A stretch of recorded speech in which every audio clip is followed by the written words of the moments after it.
ឧត្តមមានជ័យទឹកដីជាដែនស្នេហ៍ខ្ញុំមែនទែនតែគេច្រណែនគេចង់កាឡៃប្រវត្តិជូចត់បងហើយនឹងស្រីតស៊ូចាប់ដៃសច្ចាមិនលើតែគេចង់ក្បែរស្និទ្ធតែនួនល្អតែបងមិនព្រមទួសូនជីវិតក៏មិនគិតក្រៃធ្វើជារនាំងអោពាំងមិនលែងអ្នកចង់ប្រជែងត្រូវឈប់ប្រាថ្នាជួបភ្នំដងរែកបន្ទាយអំពើសូមគុំមុនទៅថាបងសាវាបដូផ្ដាច់ស្លាប់រួងមិនអោយអ្នកណា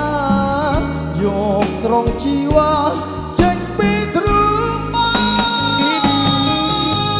កប្រាសាទតាមនគេចង់ម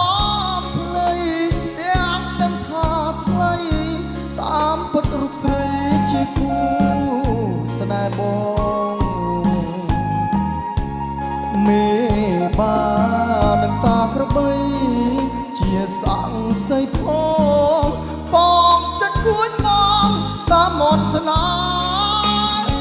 យោ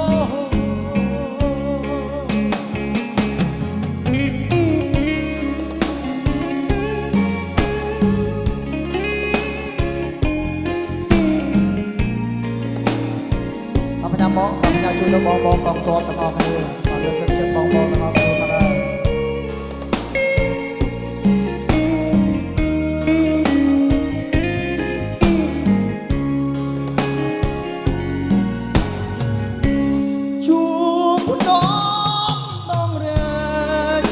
បន្ទាយអំពើ